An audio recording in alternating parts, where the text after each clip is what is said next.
This is Saul Goodman's cut here, and this is going to be the Phantom Tax. Skibidi. I know you the king, Mike.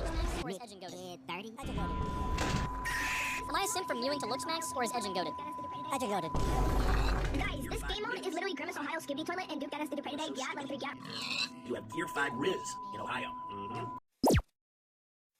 In a world full of skibidi toilets and baby gronks, who will edge max the fastest remains to be the question amongst the masses.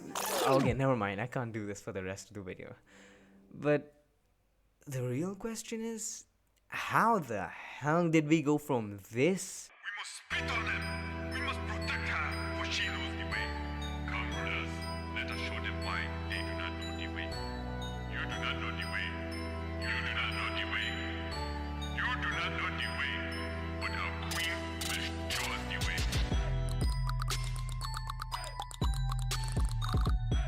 To whatever this is in like 6 years. And you know, if you look closely and avoid the fact that Uganda Knuckles is a dead meme and is as relevant as Skibidi Toilet or that stupid ass chicken nugget. I swear, what the fuck even is this? Like, what are you? Like, just stop. But yeah, avoiding all factors and just looking at these two memes at face value for what they are, we can safely deduce that these two look equivocally stupid and brain rotted. So if this is brain rot and this is also brain rot, then what exactly is brain rot? Well, I guess it's time we ask the most trusted source for information. Wikipedia? You're using Wikipedia as your source of information? No, Henry Cavill, it's not Wikipedia. Don't be ridiculous. It's obviously the Urban Dictionary, baby. Oh, yeah, baby! That's what I've been waiting for.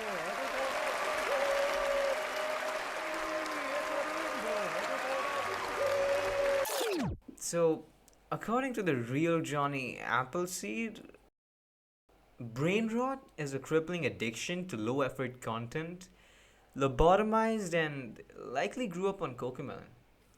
Here's an example of someone trying to converse with a brain-rotted person. Hey, do you have brain rot? Yeah, I have skibidi dope. Yes, skibidi double. Okay, all jokes aside, brain rot in modern slang just refers to a hyperfixation over brain-numbing content, usually made on social media platforms with the intention of cleverly lobotomizing this trash inside your head so they can monetize off of your cognitive decline.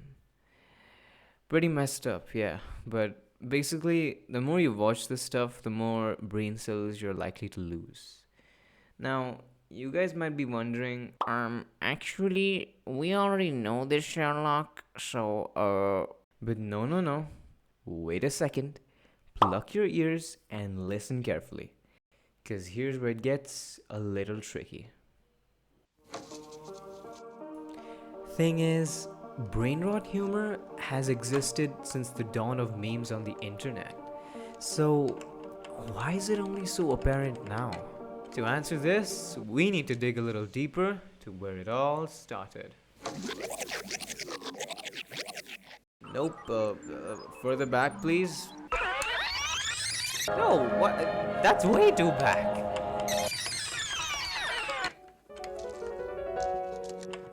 Ah yes, here we are. The birth of print media. The printing press.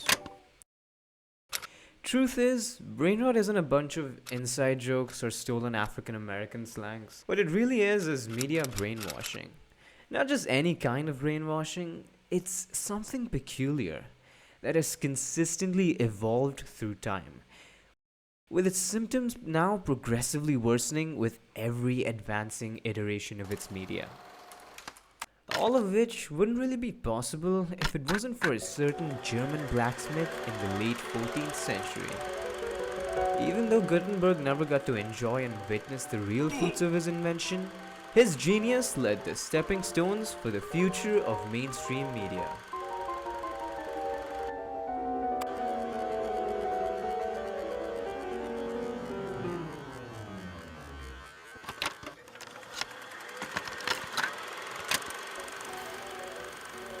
The printing press finally allowed the mass production of long-awaited books, replacing painfully handwritten manuscripts. Newspapers became the new substitute for word of mouth, and in a way also instilled a sense of national consciousness for readers across the country. Literacy rates skyrocketed and led to many advancements in religious reformations, scientific achievements, and much more. These printed materials held cultural ideas and notions in their ink, and spread them across borders like wildfire, enticing a more joint utopia of knowledge and power amongst every part of the world. It just evolved people to grow more intelligent, factual, and less gullible, less prone to standing still against any sort of political or religious injustice imposed upon them. People were now ready to fight. Many voices rose up to the calling, and many revolutionary texts were published.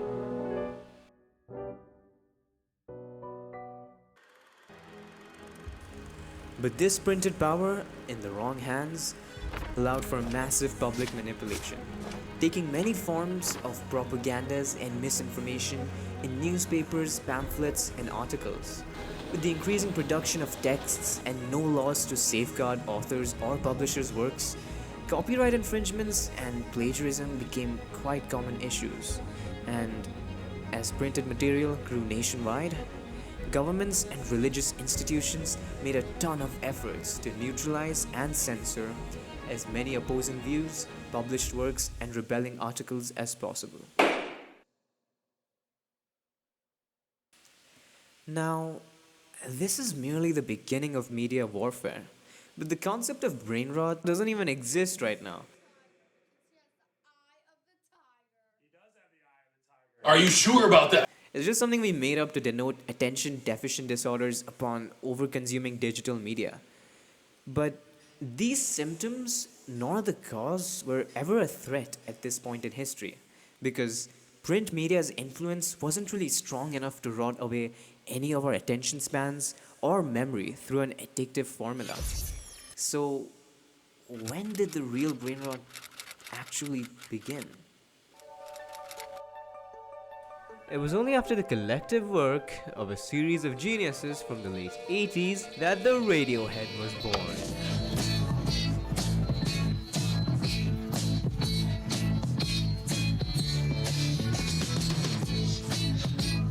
I apologize. Anyway. Welcome to the 19th century, baby. We got romance novels, dog shows, comic books, music, dramas, news, theaters, movies, and World War II, the Holocaust, and the Great Depression. Woo! Yeah, slavery, baby. And that's all good, because we'll be right here with ya.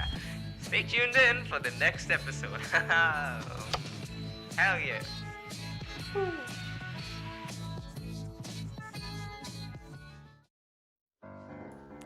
I feel like the only people who stupidly romanticize the 90s are either delusional or are Billie Eilish's brother. Oh, I think about the 90s.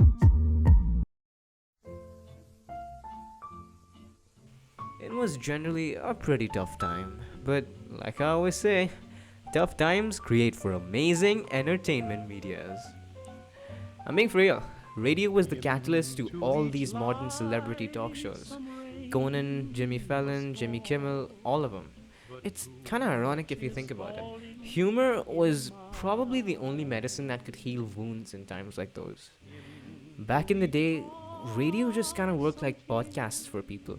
It allowed for some of the most prominent, entertaining, and educating medias to surface.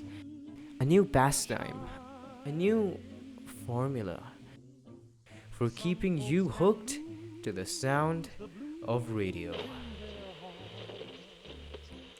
For the first time ever, humanity had achieved the broadcasting media, a form of information so powerful that its reach was as fast as the speed of sound, using electromagnetic signals to channel news, media, weather forecasts, live music, and political agendas in the lurking corner of every house, all in real time.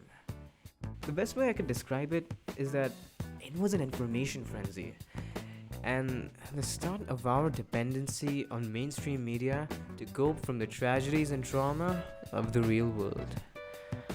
Sound familiar? It should.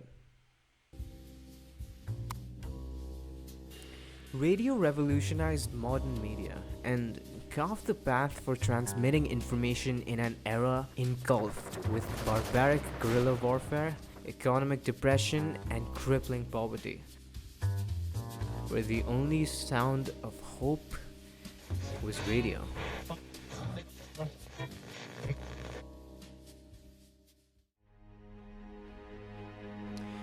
This newfound mass media also pioneered the programming for a much broader form of media deception. This time, being strong enough to keep its audience captivated within the reverberating echoes of its grasps. This need of a withdrawal and an escape, a form of disassociation from the cruel trenches of reality, couldn't quite just be met by the power of audio. It required something addictive, something more stimulating, something visual.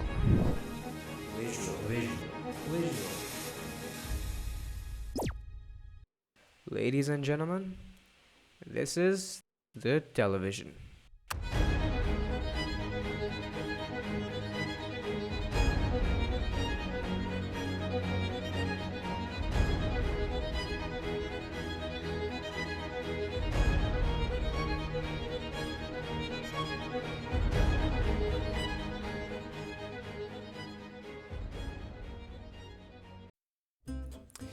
Amalgamizing the sound of radio with the tiny pixels and visuals of video was just the right sensory overload needed to forever alter the consumption of mass media. This innovation assured a new era of entertainment, with late-night talk shows, reality TV, and iconic sitcoms like Friends and The Big Bang Theory dominating the scene. All of this readily available and presented to you 8 feet away from the comfort of your couch. This new medium, visually stunning and stimulating, led to an era of intoxicating information mania, fundamentally changing the way we engage with media. I think we all notice a little pattern here. With every new instrument of information, there seems to be two kinds of puppeteers behind the strings. One that's actually willing to play you what you need to hear, and the other that just doesn't give a shit about you and manipulatively hooks you in its tunes whether you like it or not. The latter corrupts the former, and the silver lining between what is actually good, resourceful content and what is addictive, trashy media further saturates with the invention of the internet. The upheaval of the internet was the inception of digital media and the World Wide Web, a literal web of knowledge where you can access and share information on any subject matter or topic of your choice. This revolutionized modern research and learning, but most importantly, it gave rise to memes. Initially coined by Richard Dawkins in his book of The Selfish Gene, the internet decided that this would be the perfect word to describe our shitty jokes. With that being said, this was its first joke. And,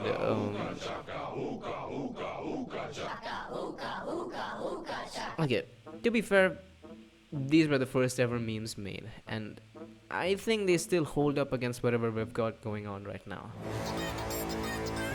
But memes only ever became a medium of brainrot through social media. Social media platforms that quickly became a staple of slapstick comedy, rapidly being shared amongst everyone at an insane rate. New formats of relatable humor popping up everywhere. Low effort, yet hilarious. Pretty much anything of notable occurrence in the world could now have the potential to be a meme on the internet. The sky was the limit, and the only thing stopping you from turning some of the world's most tragic events into an all-time classic joke on this platform was your imagination.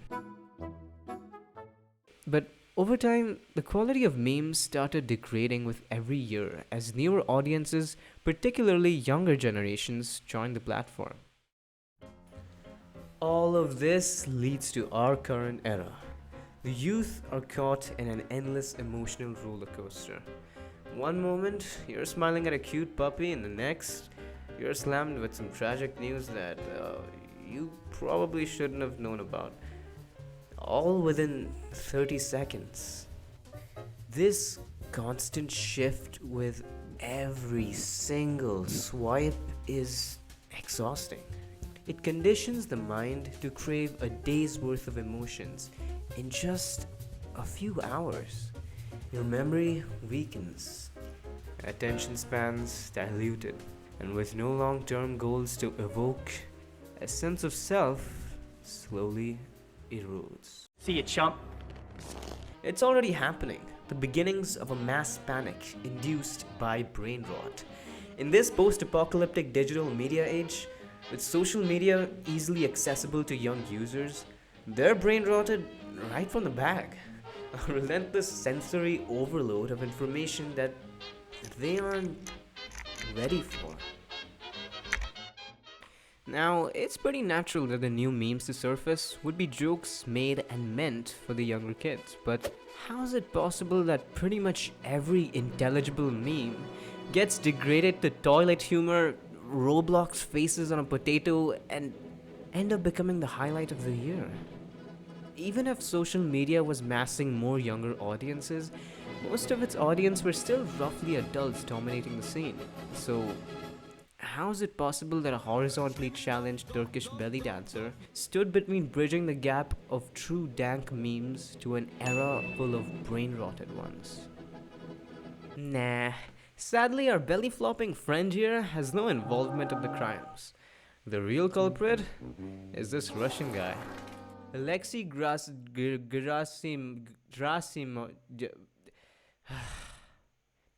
Jeremiah here, born in 1997, who was known by his alias Bolgre, or the name of his YouTube channel, Da Fuck Boom. This man here is the real culprit behind the creation of Skibidi Toilet. And that stupid remix.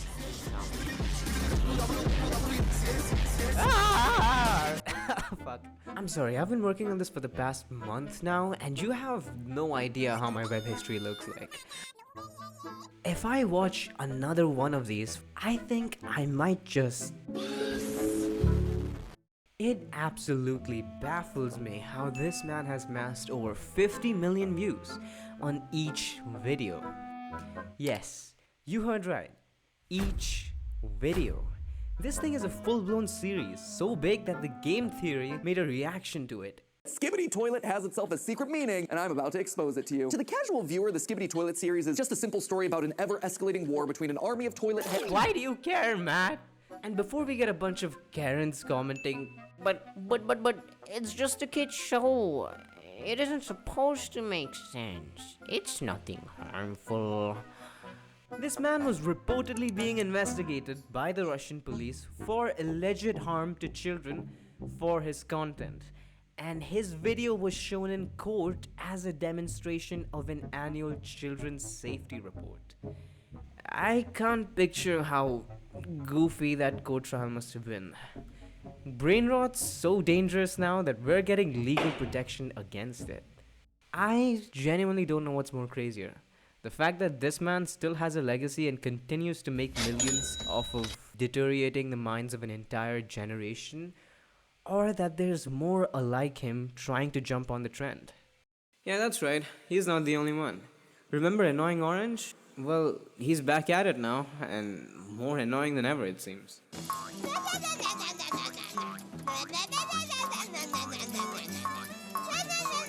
The man's always had an infamous reputation for being the first Brainrot meme. It was actually kind of funny when he first came out, but then soon started losing relevancy, and then just got too desperate for attention to come alive again.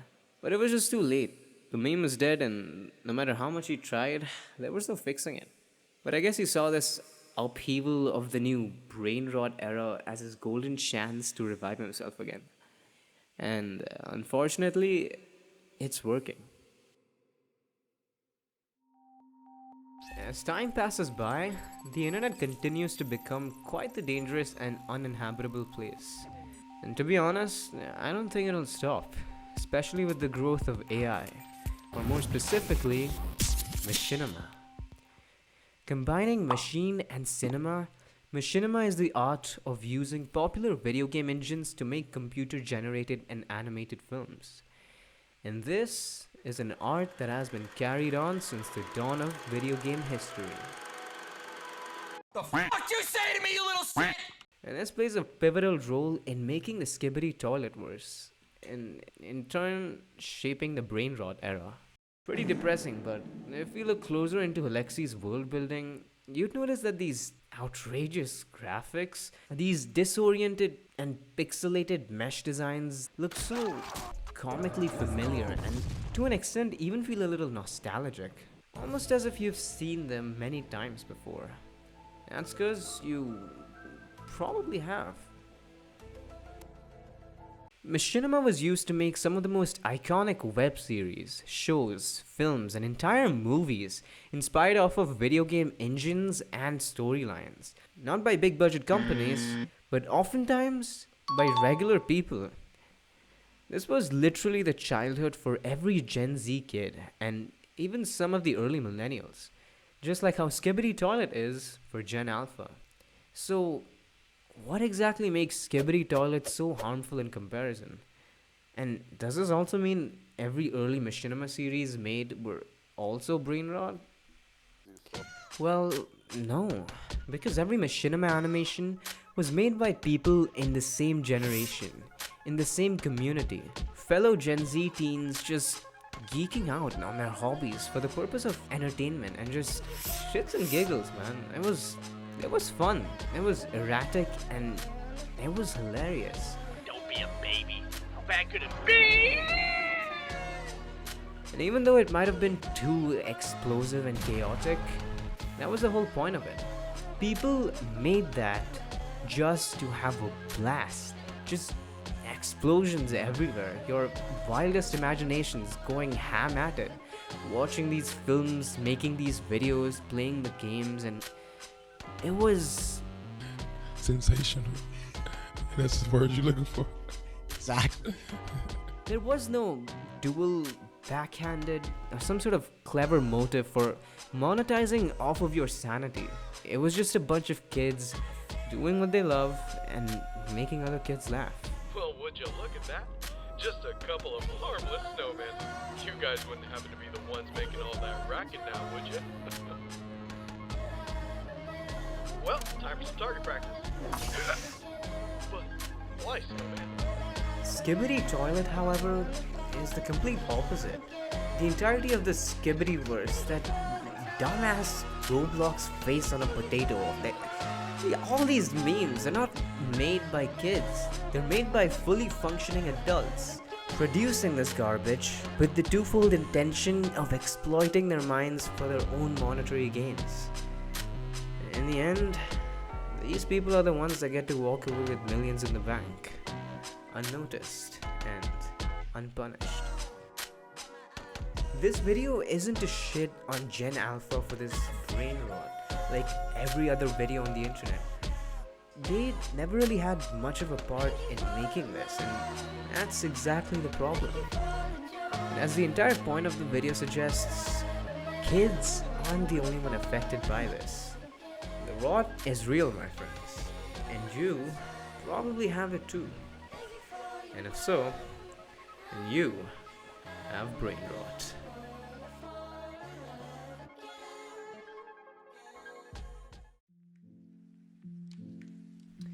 Alright, so what did we learn from this? Let me tell you my take on it. Honestly, being aware of all these things, it doesn't really make you immune to the brain rot. It doesn't protect or shield you from anything. I myself am brain rotted to the core. Believe it or not, I have all the symptoms. There's not been a single moment while making this video that I haven't zoned out or constantly gotten distracted or lost attention. Hell, I'm having brain fog right as I'm typing this. But yeah, it was pretty hectic. I didn't know how to storyboard. I didn't know if my timeline was correct. I had to make adjustments even in the final moments. But in every weeping moment, I lost track of what I was supposed to do. That became all the more reason as to why I had to finish this. And I learned a lot during my time making this video. And one of those things are that your mom and dad were probably right. This phone is the problem. Anyone who uses social media to an extent will always be consumed by the brain rot. Because that's just how this media is. Too saturated. Too polluted. There's no stopping or cleansing it. It doesn't matter if you're diving into this digital realm for escaping reality or just to chill for a while. It's just too strong. It'll always find a way to pull you in, no matter how strong your resolve is. So, my 2 cents on this: switch this off for a while. Touch some grass. You'll be fine.